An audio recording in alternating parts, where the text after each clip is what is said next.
ସମସ୍ତଙ୍କୁ ପ୍ରଭୁ ଯୀଶୁଖ୍ରୀଷ୍ଟଙ୍କ ନାମରେ ବଡ଼ ଆନ୍ତରିକ ନମସ୍କାର।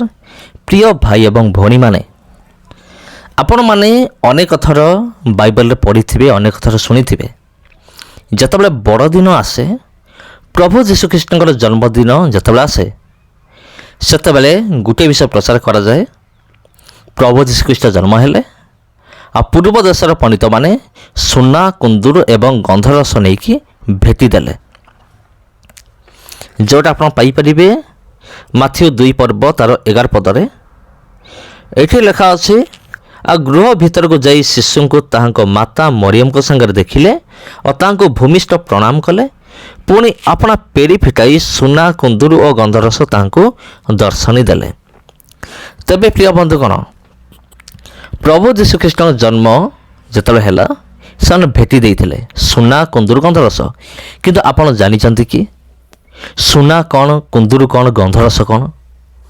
ଅନେକଙ୍କ ମନରେ ଏଇଟା ଜାଣିବା ନିମନ୍ତେ ଇଚ୍ଛା ଥିବ। ସୁନା ତ ଆପଣ ଜାଣିଥିବେ, କିନ୍ତୁ କୁନ୍ଦୁରୁ କ'ଣ, ଗନ୍ଧରସ କ'ଣ? ଏଇ ବିଷୟ ମୁଁ ଆଜି ଜଣାଇବି ଆପଣମାନଙ୍କୁ, ଯେ ଏଇସବୁର ଅର୍ଥ କ'ଣ, ଏଇଟା କେଉଁଠୁ ତିଆରି, ଆଉ ବାଇବେଲରେ ଏହାର ମହତ୍ତ୍ୱ କାହିଁକି ରହିଛି। ତେବେ ଯଦି ଆମେ ଦେଖିବା ସେହି ସମୟରେ ଇତିହାସକୁ, ଯଦି ଆମେ ଦେଖିବା, ଯେତେବେଳେ ବଡ଼ ବଡ଼ ଲୋକମାନେ, ଧନୀ ଘରର ଲୋକମାନେ ଯେତେବେଳେ ଜନ୍ମଗ୍ରହଣ କରୁଥିଲେ, ତାଙ୍କ ନିମନ୍ତେ ଏହି ମୂଲ୍ୟବାନ ଭେଟି ସବୁ ଦିଆହେଉଥିଲା, ସୁନା, କୁନ୍ଦୁରୁ ଏବଂ ଗନ୍ଧରସ। ପୂର୍ବ ଦେଶର ପଣ୍ଡିତମାନେ ସେମାନେ ବି ଜାଣିସାରିଥିଲେ ଯେ ବର୍ତ୍ତମାନ ଦାଉଦ ନଗରରେ ଯିଏ ଜନ୍ମ ହୋଇଛନ୍ତି, ସେ କୌଣସି ସାଧାରଣ ଲୋକ ନୁହନ୍ତି, ସେ କେବଳ ରାଜା ନୁହନ୍ତି, ସେ ରାଜାମାନଙ୍କର ରାଜା ଅଟନ୍ତି। ସେଥିପାଇଁ ସେମାନେ ପୂର୍ବରୁ ହିଁ ସୁନା, କୁନ୍ଦୁରୁ ଏବଂ ଗନ୍ଧରସ ସେମାନେ ଭେଟି ଆଣିଥିଲେ। ତେବେ ପ୍ରିୟ ବନ୍ଧୁଗଣ, ସୁନା, କୁନ୍ଦୁରୁ, ଗନ୍ଧରସ, କୁନ୍ଦୁରୁ କ'ଣ, ଗନ୍ଧରସ କ'ଣ? ସୁନା ତ ଆପଣ ଜାଣିଛନ୍ତି, ମୁଁ କୁନ୍ଦୁରୁ ଏବଂ ଗନ୍ଧରସ ବିଷୟରେ ମୁଁ କହିବି। ତେବେ କୁନ୍ଦୁରୁ କ'ଣ?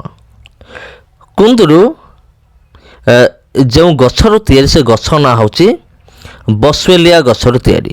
ବସୁଏଲିଆ ସେ ଗଛରୁ ତିଆରି ହୋଇଥାଏ, ଆଉ ଏଇ ଗଛରୁ ଏକ ପ୍ରକାର ଅଠା ବାହାରିଥାଏ, ଆଉ ଯେଉଁ ଅଠା ଦେଖିବା ପାଇଁ ପୁରା ଧଳା ରଙ୍ଗର ହୋଇଥାଏ, ଆଉ ଗଛର ପୁରା ଲାଗିକି ଥାଏ। ତେଣୁ ଯେଉଁମାନେ କୁନ୍ଦୁରୁ ଯେଉଁମାନେ ତିଆରି କରିବେ, ସେମାନେ ସେଇ ଅଠାକୁ ସେମାନେ ସଂଗ୍ରହ କରନ୍ତି।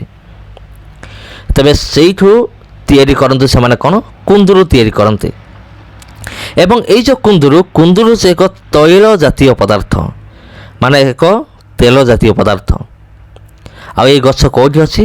ଏ ବିଶେଷ କରି ଭାରତ ଏବଂ ଆଫ୍ରିକା ଦେଶରେ ଦେଖାଯାଏ, ଇସ୍ରାଏଲ ଦେଶରେ ବି ଦେଖାଯାଏ, ତା ସହିତ ଭାରତ ଏବଂ ଆଫ୍ରିକା ଦେଶରେ ବି ଏଇ ଗଛ ଦେଖାଯାଏ। ସେଥିପାଇଁ ଅନେକ ମତ ଦିଅନ୍ତି ଯେ ଏଇ ତିନି ପଣ୍ଡିତ ଭାରତର ହିଁ ଥିଲେ, ଯେଉଁମାନେ କି ଭାରତରୁ ଏଇଭଳିଆ ଭେଟି ନେଇକି ସେମାନେ ଇସ୍ରାଏଲ ଦେଶକୁ ସେମାନେ ଯାଇଥିଲେ। ଆଉ ଯାଇକି ସେମାନେ କ'ଣ କରିଥିଲେ? ପ୍ରଭୁ ଯୀଶୁଖ୍ରୀଷ୍ଟଙ୍କର ଅନୁସନ୍ଧାନ କରି ତାଙ୍କୁ ଭେଟି ଦେଇଥିଲେ। କିନ୍ତୁ ଏଇଟା କେତେ ଦୂର ସତ୍ୟ ମୁଁ ଜାଣେ ନାହିଁ, କିନ୍ତୁ ଲୋକମାନେ ଏ ସମସ୍ତ ବିଷୟ କହନ୍ତି। ସେ ଯାହା ବି ହେଉ, ଯାହା ବାକ୍ୟରେ ଲେଖା ଅଛି ଆମେ ତାହା ଗ୍ରହଣ କରିବା, ଯାହା ଇତିହାସରେ ଅଛି ତାହା ଆମେ ବିଶ୍ୱାସ କରିବା, ଅନ୍ୟ ବିଷୟ ବିଶ୍ୱାସ କରିବା କଥା ନାହିଁ। ସେଥିପାଇଁ ଅନେକ କହନ୍ତି, ଏମିତି କହନ୍ତି, ଆଉ ଏହା ଏକ ବହୁତ ଦାମୀ ତୈଳ ଅଟେ, ବହୁତ ରେଟ୍ ୟାର, ଯେଉଁଟାକି କୁନ୍ଦୁରୁ, ଯେଉଁଟା ମୁଁ କହୁଛି ବର୍ତ୍ତମାନ, ୟାର ଦାମ ହେଉଛି ବହୁତ ବେଶୀ। ଏହା ଧନୀ ଘର ଲୋକମାନେ ସେଇ ଟାଇମ୍ରେ ବ୍ୟବହାର କରୁଥିଲେ, ଧନୀ ଘର ଲୋକମାନେ। ଆଉ ଧନୀ ଘରର ଯେଉଁ ଧନୀ ଘରରେ ପିଲାମାନେ ଜନ୍ମ ହେଉଥିଲେ, ସନ୍ତାନ ଜନ୍ମ ହେଉଥିଲେ, ସେମାନଙ୍କୁ ଭେଟି ଦେଉଥିଲେ। କେଉଁମାନେ? ଧନୀ ଲୋକମାନେ ଭେଟି ଦେଉଥିଲେ। ଧନୀ ଲୋକକୁ ଭେଟି ଦେଉଥିଲା। ଆଉ ଏଇ ଗଛର ଏକ ପ୍ରକାର ଅମ୍ଳ ରହିଛି। ଏ ତୈଳର ଏକ ବିଶେଷ ଗୁଣ ହେଉଛି, ଏହା କ'ଣ କରିବ?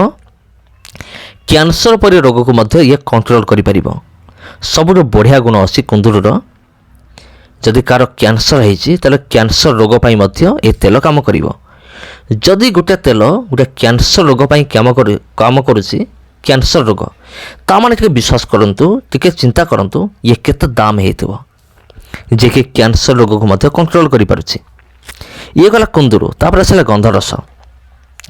ଗନ୍ଧରସ ମଧ୍ୟ ଏକ ତୈଳ ଜାତୀୟ ଜିନିଷ ଅଟେ, ଦ୍ରବ୍ୟ ଅଟେ, ଯାହା କେଉଁଠୁ ତିଆରି? କମିଫରା ନାମର ଏକ ଗଛରୁ ଉତ୍ପନ୍ନ ହୋଇଥାଏ।